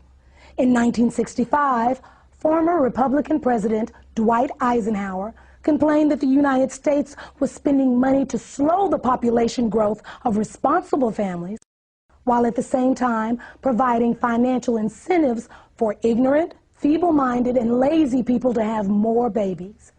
He said that history would rightly condemn the United States if we didn't link welfare to family planning. At that time, Eisenhower was the co-chairman of a Planned Parenthood fundraising campaign along with former Democratic President Harry S. Truman. John Ehrlichman, who was an assistant to President Richard Nixon, wrote that Nixon once told him that African Americans could not really benefit from federal programs because they are genetically inferior to whites. Later, Nixon would label birth control a national priority and sign legislation to make it available as a service of the U.S. government. Then, in March of 1972, the Commission on Population Growth and the American Future, which Nixon had created 3 years earlier with the help of congressional Democrats, began calling for the nationwide legalization of abortion. The concept that abortion and birth control could be used to save the government money was well established by this point in history. In 1969, Joseph Kershaw, who was a researcher with the U.S. government's Office of Economic Opportunity, stated that the agency had closely studied the poverty issue and found that the single most cost-effective way for the government to address it was through family planning. In other words, through abortion and birth control. And that sort of thinking is still very much alive today. On January 25th, 2009, the Speaker of the United States House of Representatives, Nancy Pelosi, said on an ABC News program that the government's economic stimulus package should include a large increase in spending for population control. She said that this could save the state and federal governments the cost of having to pay for the health care and education of poor children. Not surprisingly, Pelosi has a 100% approval rating from Planned Parenthood. At one time, it was common to hear politicians and elected officials openly talking about the need for population control in the black community, or saying things like $1 spent on family planning is worth $5 spent on economic development. But since we don't hear that sort of thing anymore, it would be easy to conclude that the government is not still involved in black genocide, but that's not the case. It's no longer necessary for the government to be directly involved in black genocide because that's what they hired Planned Parenthood for. I mean, it can't just be a coincidence that at the same time when government population control programs were backing away from specifically targeting black neighborhoods, at that same time, the state and federal funding for Planned Parenthood was being increased by leaps and bounds. To understand the magnitude of the dollars involved here, remember this. By 1970, Planned Parenthood was already the 19th largest health-related fundraising organization in the country. But by year 2000, it had moved into third place behind only the American Heart Association and the American Cancer Society. And a major factor in that phenomenal growth was government funding. Basically, what's happened over the last 40 years or so is that Planned Parenthood has taken billions in government money while locating the vast majority of its facilities in minority neighborhoods. And that has not only been a tremendous boost for the eugenics movement, but it has also allowed government-funded family planning programs to target the black population while insulating the government from any direct connection to black genocide. One of the places where government money has been used to advance the eugenics agenda has been in the public school system. Although government-funded population control programs can be found in white schools, the evidence is that they are significantly more likely to be targeted at black schools. One example of this was seen in 1986, when it was discovered that Illinois public schools were not only distributing birth control to children, but that every one of the 50 facilities involved were in minority neighborhoods. When this information was made public, a local African American pastor organized a campaign to stop the program. Reverend Hiram Crawford labeled the project genocide, saying that the obvious goal was to go after the Hispanic and black population. That same pattern was also found in Maryland in the 1990s. Even though the state's teen pregnancy rate was higher among white students than black students, when the contraceptive device Norplant was introduced, it was selectively marketed to children as young as 13 in predominantly black schools in Baltimore. The result was that of the first 350 girls implanted at a local middle school, 345 were African American. Then, when Norplant was approved for general distribution, of the first 100 schools selected, all 100 were in minority neighborhoods. The Norplant contraception device was developed by the Population Council in New York, which had been established in 1952 under the leadership of its president, John Rockefeller. Its next two presidents, Frederick Osborne and Frank Notestein, were both former members of the American Eugenics Society, and Notestein would later serve on the National Advisory Council of Planned Parenthood.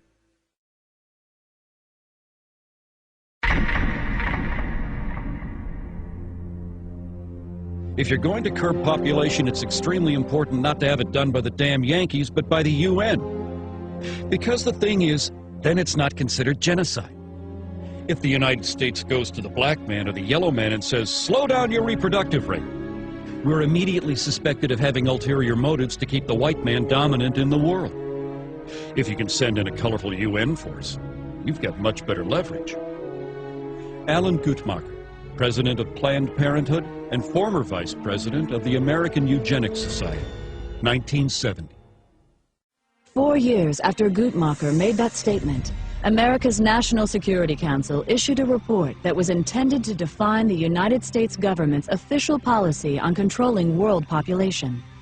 It was called the National Security Study Memorandum 200, or NSSM 200, and it was formulated in cooperation with the United States Agency for International Development, the U.S. State Department, the Department of Defense, and the Central Intelligence Agency.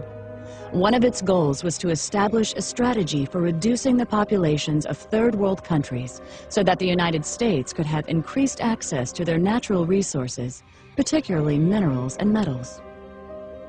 Among the conclusions of NSSM 200 was that no country has reduced its population growth without resorting to abortion.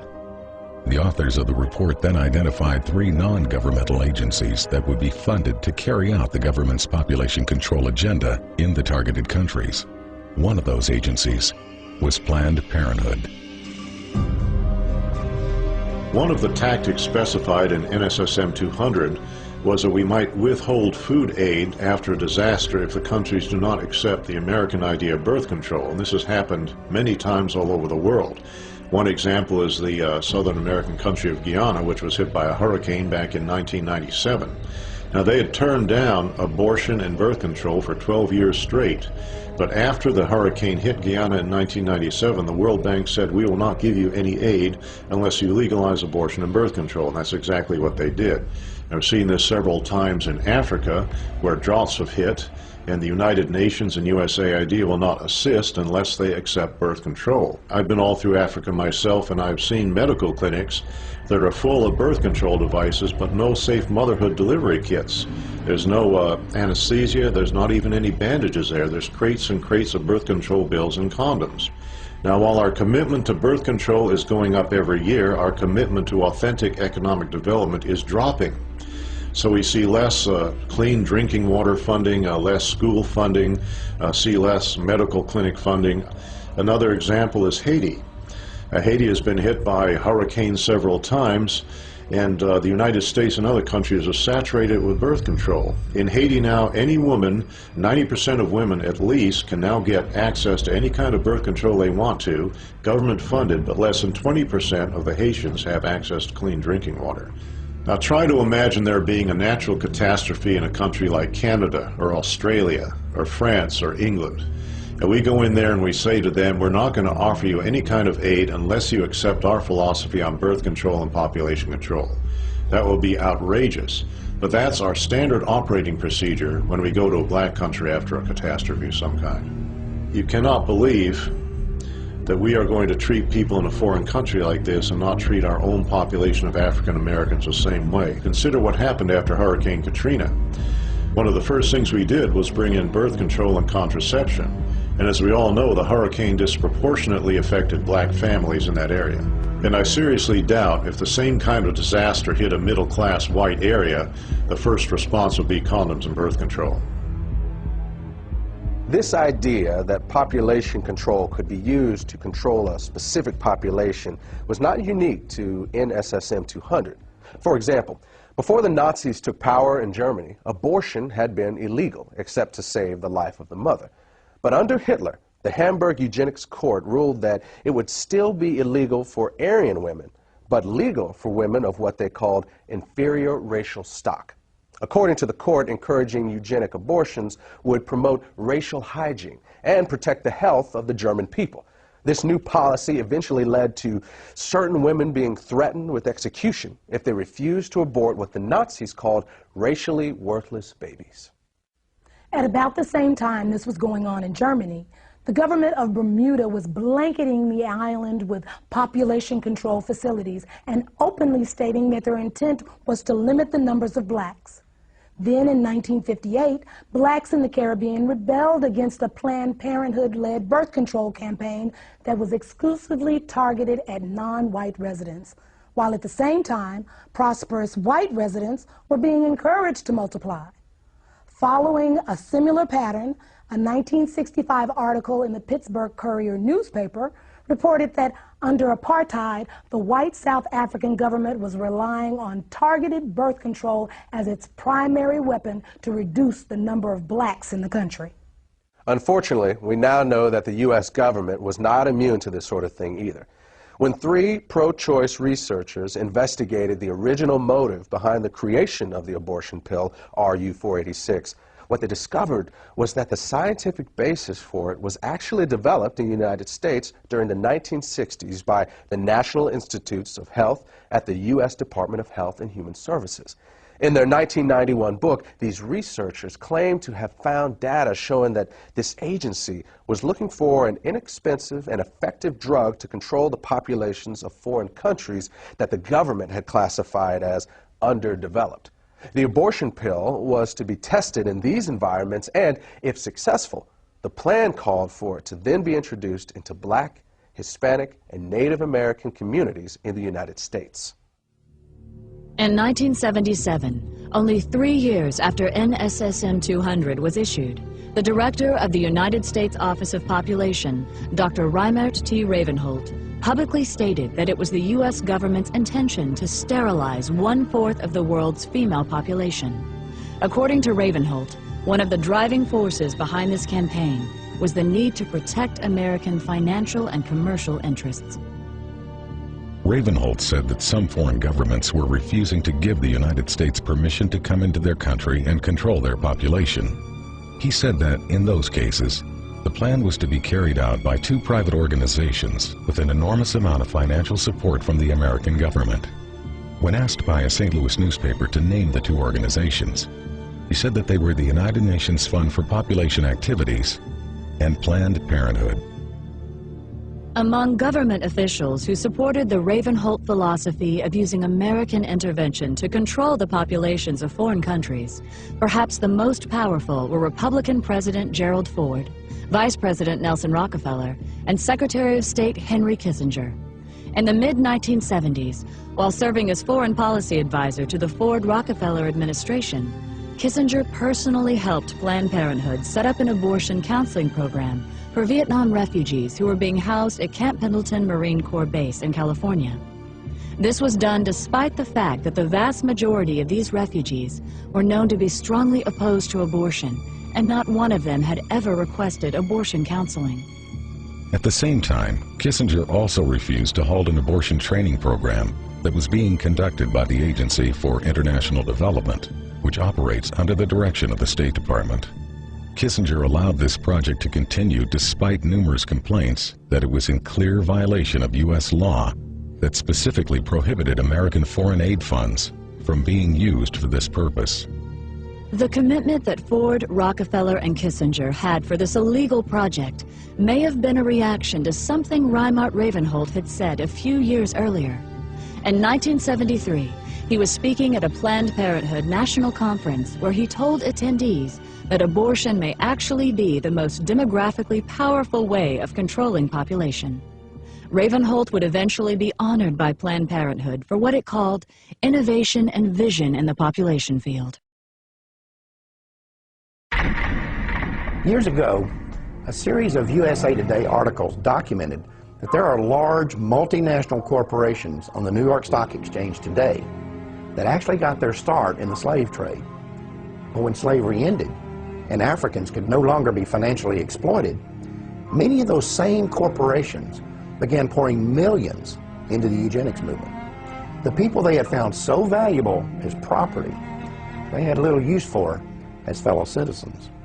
And again, some of those corporations and foundations and institutions are still around today, and every year they still pour millions into eugenics organizations like Planned Parenthood. In fact, if you look at Planned Parenthood's donor list, it reads like a who's who of corporate America. You also have individual elitists doing the exact same thing. People like Bill and Melinda Gates, Warren Buffett, Ted Turner, and many others have used their own personal fortunes to make sure that the eugenics movement never runs short of money. Of course, if you confront these people or these corporations about their support for organizations like Planned Parenthood, they'll tell you it has nothing to do with eugenics. And if someone is naive enough to believe that, that's fine. But to me, it's like someone saying, yeah, I'll give a few $1 million a year to the Klan, but I'm not really a racist. After the abortion pill RU-486 was approved for sale in the U.S., the controversy surrounding it kept the abortion lobby from being able to find an American company to produce it. That forced them to look for a foreign manufacturer. And after an 8-year search, a company owned by the Chinese government agreed to manufacture the drug for the U.S. market. The company's management made the decision after the Rockefeller Foundation agreed to provide financial backing for the project. There's also another connection between Rockefeller and RU-486. At the end of World War II, the German chemical manufacturer IG Farben was identified as the company that supplied the gas used in the Nazi concentration camps. The gas was called Zyklon B, and evidence later showed that Farben's executives knew how it was being used. In fact, evidence was uncovered to indicate that Farben engineers had actually designed the gas chambers. This led to some of them being tried at Nuremberg for crimes against humanity, including genocide and slavery. Interestingly, IG Farben was a financial partner with John D. Rockefeller and Standard Oil of New Jersey in a company called Standard IG Farben.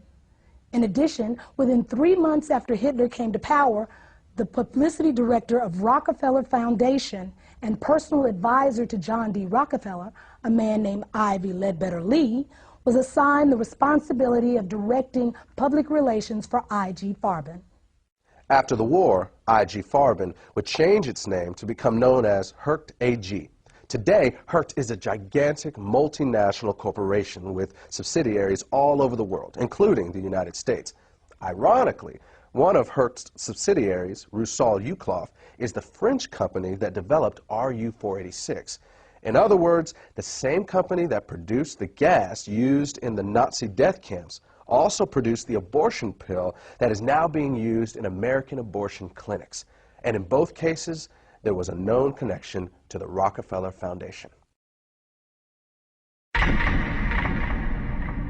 On the week he was inaugurated, Bill Clinton received this letter from attorney Ron Weddington. Weddington is the ex-husband of Sarah Weddington, the lawyer who successfully argued for the legalization of abortion in the Roe v. Wade case.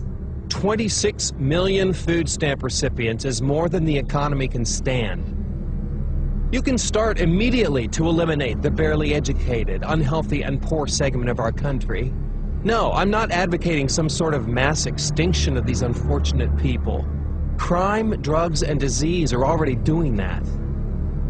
I am not proposing that you send federal agents armed with Depo-Provera dart guns to the ghetto. You should use persuasion rather than coercion. Our survival depends upon our developing a population where everyone contributes. We don't need more cannon fodder. We don't need more parishioners. We don't need more cheap labor. We don't need more poor babies. 2 days after being sworn in as president, Bill Clinton issued an executive order that allowed federally funded agencies to refer low-income women for abortions. He also directed that American dollars could be funneled to organizations that promote abortion in foreign countries.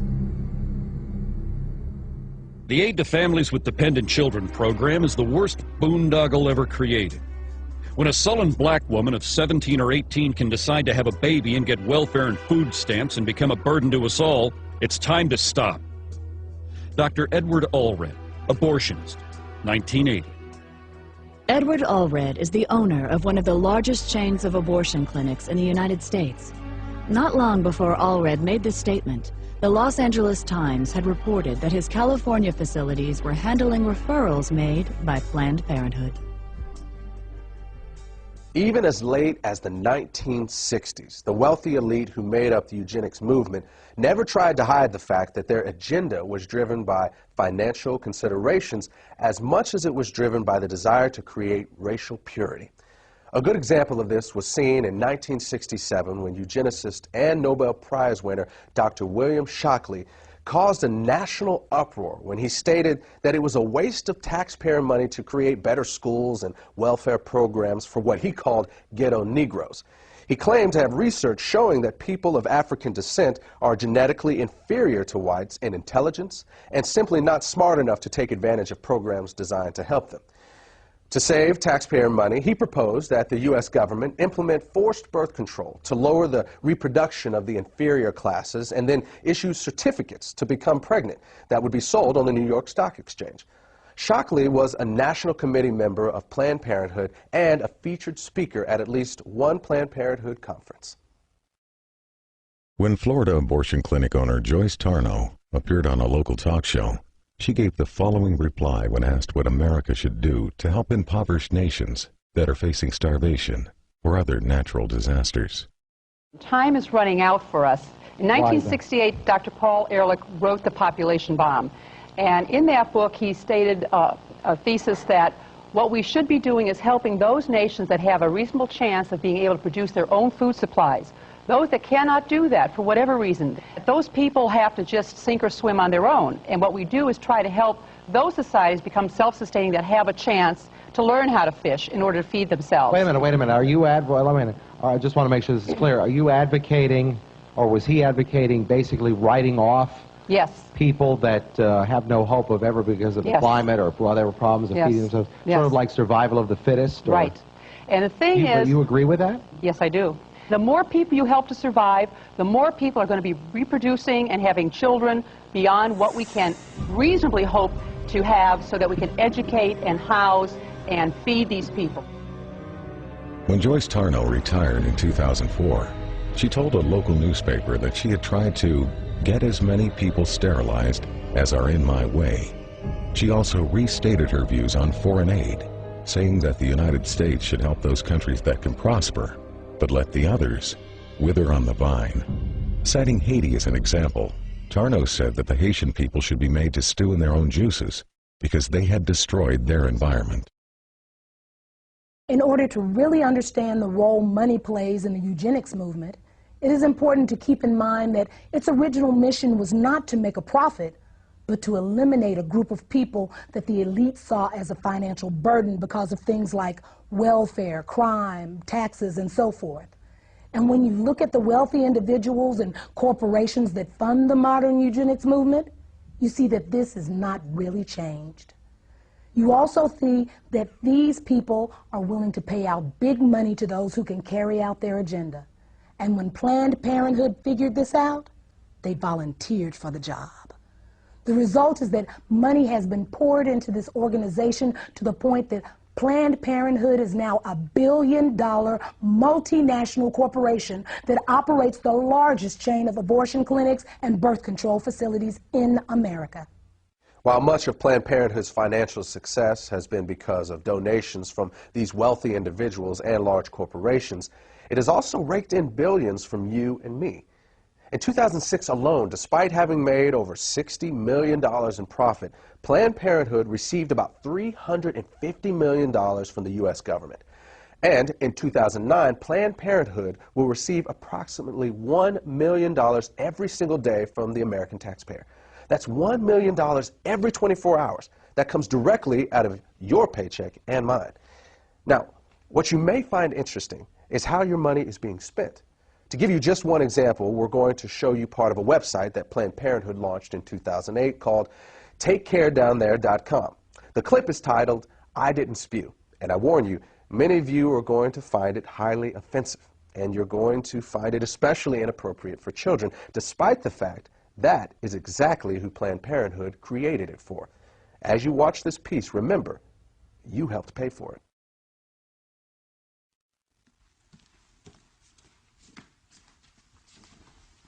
Whoa, guy, where's the prophylactic? What do you mean? Look, oral sex is still sex, okay? If it's unprotected, you gotta reject it. What? What? But I didn't even spew. Guys, doesn't matter. Look, if you're having sex or you're getting some blowjays or whatever, you need to use a condom, because you could catch a sexually transmitted infection, even if you don't spew.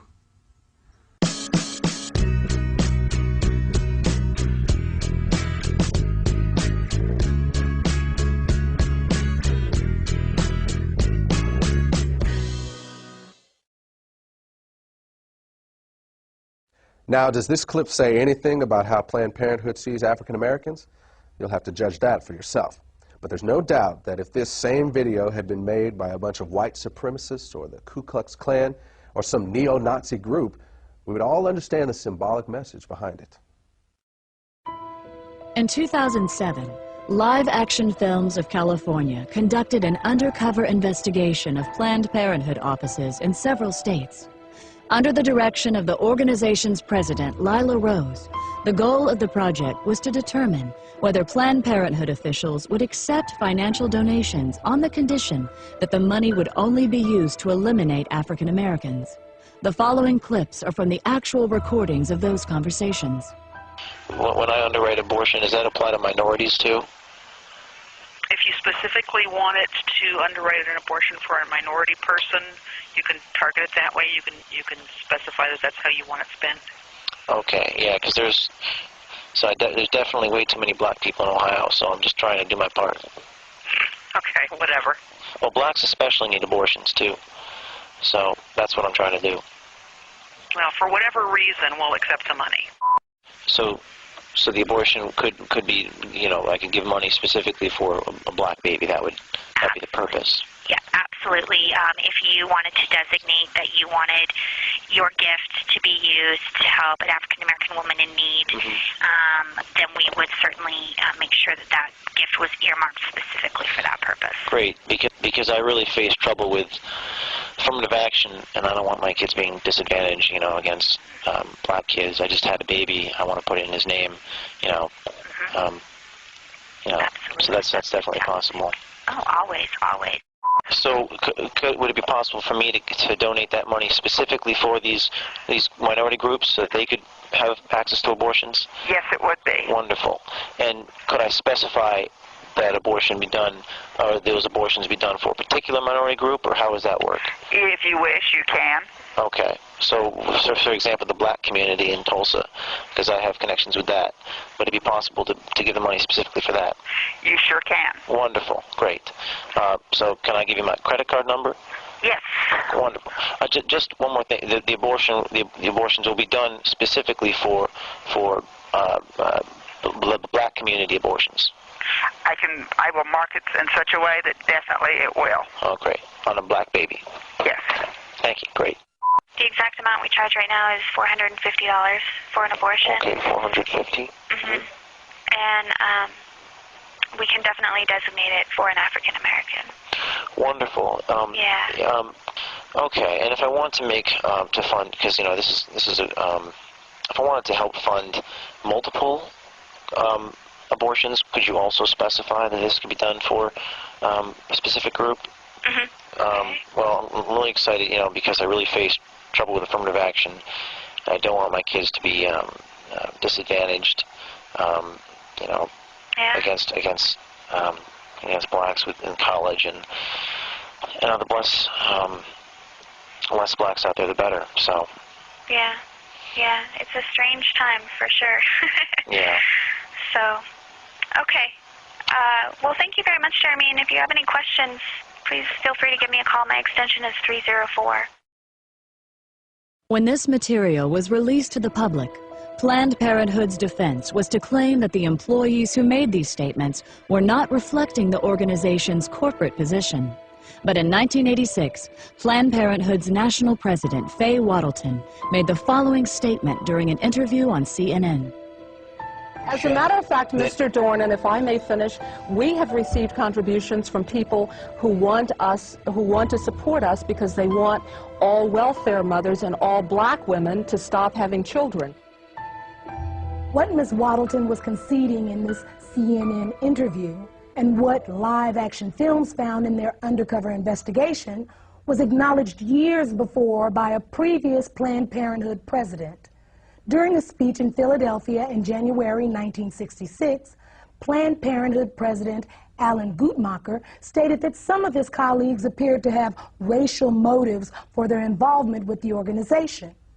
Not surprisingly, one of Guttmacher's acquaintances later warned him that in the future, he should not be making comments like that in public. The person who gave that warning obviously understood that Planned Parenthood's racial agendas and attitudes are best kept out of the public. And that has been a philosophy that Planned Parenthood has embraced for many years. This idea that man could reinvent the world through eugenics was an elitist philosophy espoused by those who considered themselves to be not only financially superior, but intellectually superior to everyone else. And Planned Parenthood became the golden child of these people because Planned Parenthood is the one who figured out how to make eugenics work. They figured out that the key to racial genocide is not in killing people, but in convincing the target group to commit mass suicide. This is what birth control, and especially abortion, are all about. And the reason Planned Parenthood has been so successful is because, unlike other eugenics organizations, they have always been able to keep their agenda hidden from the public. In fact, sometimes they are even able to hide it from their own people. I will assure you that there are Planned Parenthood employees and volunteers all over this country who have no idea what they're actually involved in. Then there are other people who will look you right in the face and tell you that racism was not the driving force behind the American eugenics movement. And I think you'd have to be a complete idiot to believe that. The truth is that if blacks had never been stolen out of Africa and brought here in chains, there would never have been a eugenics movement in the first place. There would never have been forced sterilizations. There would never have been a birth control revolution. There would never have been a call for the legalization of abortion, and you would have never heard the terms population control and family planning. The fact is that had slavery never existed, Planned Parenthood would not exist today. We need to remember that over 60 years ago, a man who could today be called the father of modern-day eugenics proposed that population control clinics be concentrated in minority neighborhoods. And now today, the vast majority of Planned Parenthood clinics are located in our neighborhoods. Are we really so naive to believe that this is all a coincidence? We all know that drugs, alcohol, and tobacco are devastating, especially in the black community. We know that the big corporations target us with the ads and the marketing campaigns. And yet, we don't notice that Planned Parenthood is doing the very same thing? we need to pay attention to the fact that in the 1960s, when we as African Americans began to demand our civil rights, for the first time in American history, there began a widespread cry in our government for legalized abortion. Was that coincidence too? Or could it be that when we said we would no longer sit on the back of the bus, a place was being reserved for us down at the abortion clinic? For most people, it may be hard to conceive that the ethnic cleansing going on today through legal abortion began with the fear of freed slaves. But as you have seen, that is exactly what happened. When colonization failed, Charles Darwin and Francis Galton were there to tell the world that people of African descent were just one small step above the ape. And white elitists embraced that philosophy, not because they had studied it and found it to be true, but because it gave them the permission they needed to wipe us out. And that launched a chain of events that quickly took on a life of its own. Every time one eugenics strategy failed, another was invented to take its place. It was a pattern that would be continued from one generation to the next until they finally discovered the strategy that worked. You know, when you study the Nazi Holocaust, you can see these films of Jews running into ditches to be shot in the head. You can even see films of them actually walking into the gas chambers. And it's tempting to ask yourself why they didn't fight back. I mean, if you're going to be killed anyway, what do you have to lose? Perhaps the answer is that they simply could not believe it was really happening. Maybe the normal human mind is just not wired to accept that your fellow man is capable of such senseless brutality on such a scale, even when you see it happening with your own eyes. As African Americans, we need to recognize that we are doing the same thing. We need to understand that terms like pro-choice and reproductive rights and family planning are nothing more than marketing slogans. They're just code words that organizations like Planned Parenthood use to hide the fact that we're voluntarily submitting to the will of those who have been trying to exterminate us since the day slavery ended. At the beginning of this program, we told you that the Maafa didn't end with the freeing of the slaves, and that in fact, it hasn't ended yet. Now you've seen the rest of the story. Now you know that legalized abortion is more than just a crime against humanity. It is also the continuation of a 150-year-old racial agenda that was founded in black genocide. And I hope that you have also come to see that as long as abortion remains legal, the Maafa cannot end. Thanks for watching. Brothers and sisters, it is time. Yes, it is. Brothers and sisters, it's time for us to go to the streets on this issue. Yes, it is. We need to be in the streets on this issue. If we look the other way, while our smallest brothers and sisters are being lynched in the room, we lose the right to be outraged that we were once lynched by the Klan. When white supremacist Tom Messer tells his followers to invest their money in ghetto abortion clinics, he's not talking about reproductive rights. He's talking about reproductive racism. Yes, he is. When two guys write a book talking about Steve Levette, John Donahue, when two guys, Steve Levette and John Donahue, write a book in which they claim that the high rate of abortion keeps the rate of crime down, be assured they know that a vast majority of American abortion clinics are in black neighborhoods. Oh, yes, they do. Oh, yes, they do. Come on. They know they're in the minority neighborhoods.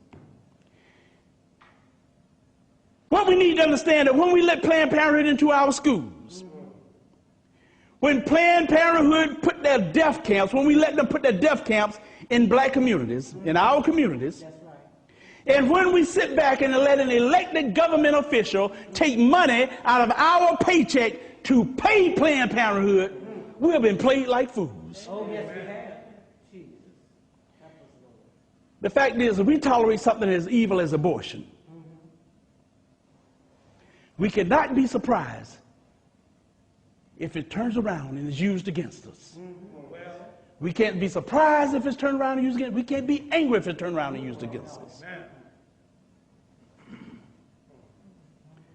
Notice for sure, as long as abortion is legal, in America, we'll never be able to stop it being used to commit black genocide. That's right. Amen. We'll never be able to use it as a weapon for what I call the Maafa. The fact is, if we tolerate something as evil as abortion, we cannot be surprised or angry when it's turned against us. Said that one, didn't I? You know it's easy, it was easy to spot the enemy when he was a redneck, toothless redneck. Probably spent about 3 years trying to get past the 4th grade. But today, our enemy don't wear white hoods. No, they don't. Come on, man. Today, our enemies wear a white lab coat. Yes, yes, with a stethoscope around his neck. yes. And what gets really aggravating sometimes, like a pimp, sometimes he's black. Come on. And this is not about political parties either, because there's a reason I'm an independent. Both the Republican Party and Democratic Party have been in bed with Jezebel and the eugenics business for more years than you and I have been alive. Come on, that's right. I will also tell you this, every time we vote for politicians who tell us they are pro-choice, it's like we're spitting on the graves of our ancestors. Our ancestors did not break the chains of slavery. No, they did. They didn't escape the plantations and the cotton field just so we could actually then take power and give it to political people who are there to wipe us out. Jesus. That's right. Amen.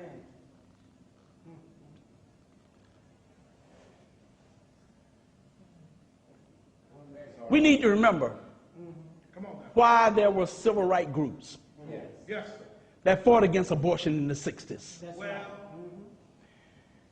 We need to understand what it was that Harold Crawford and Irma Carver and Craven was talking about long before abortion became legal in this nation, when they stood up and they noted there's a real connection between poverty, abortion, and genocide. Oh, yes.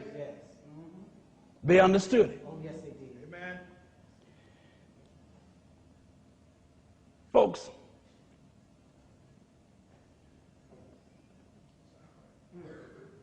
you know, it's time we looked at what's been done to our children. Come on now, Pastor. I had the privilege of meeting Mamie Till in Chicago years ago. Yes. She complimented us on what we were doing. Yes. And my heart was really moved sitting next to her and having this lady look me in the eye and tell me that. Because you remember Emmett Till, and we have to remember what happened. Yes. When he was beaten and bludgeoned so bad that most of the time people say, whoa, there's got to be a closed casket. His mother decided, no. She demanded an open casket because she wanted the world to see what they had done to her baby. That's right. Amen. That's right. And it's time we now look and not look away and look what has been done to our children in the womb. Yes. It's womb lynching. Yes, it is. Yes, it is. Come on Now, the point is not that killing a black child is worse than killing a white child. It's not. Regardless of the victim's skin color, eye color, or hair color, Come on now. legalized abortion is a crime against all humanity. Amen. That's Every right. one of us. But it's also, it's like a loaded gun aimed right between our eyes. Jesus. And every time we walk into a voting booth, Oh, yes. Come on. and we help elected politician who says he's pro-choice, By pulling that lever, every time we pull that lever for a pro-trooper, we pull the trigger on that loaded gun. And a child dies. Amen. Yes. Come on now. That's true regardless of what party they're in. That's right. Amen. It's true regardless of what office they're running for. That's right. Amen. You and I know there's a lot of pro-choice politicians. They will concede. They'll say, oh, well, yes, we know that abortion is the taking of a human life. They'll admit that. And then they turn around right around and say, but it should be legal. Yes. Well.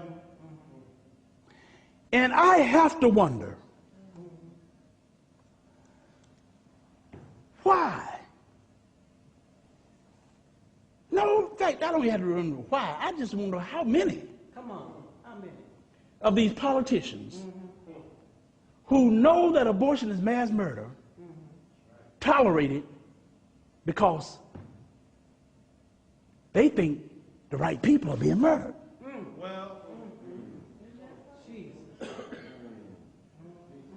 Now, I don't know the answer to that question. But I do know this. I know that if the Klan, with or without their hoods, were to open up a whole chain of abortion clinics,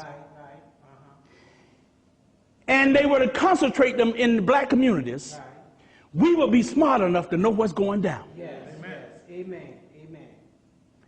But I'm telling y'all, some brothers and sisters, we shouldn't be smart enough to know what's going down now when Planned Parenthood and these other abortion businesses do the same thing. That's right.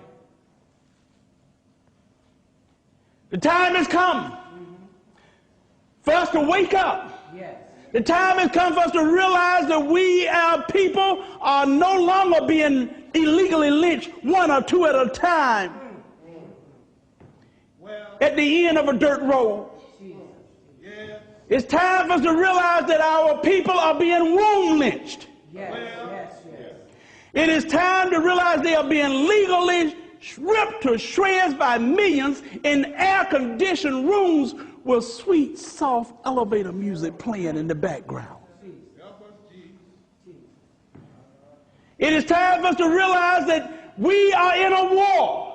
We're in a war that if we don't become involved and we try to look the other way, it's going to wipe us out. It's called black genocide. It's time that we realize we have found the weapon of mass destruction, and the weapon of mass destruction is the suction machine in Planned Parenthood. That's right. Amen. That's right. Knowing what we know now, we can no longer look the other way. To end this Maafa in the 21st century, we as a people will have to do something. To do nothing is not an option.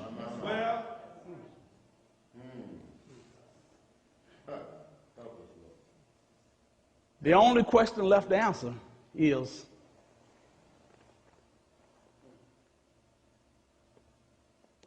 what are we going to do about it?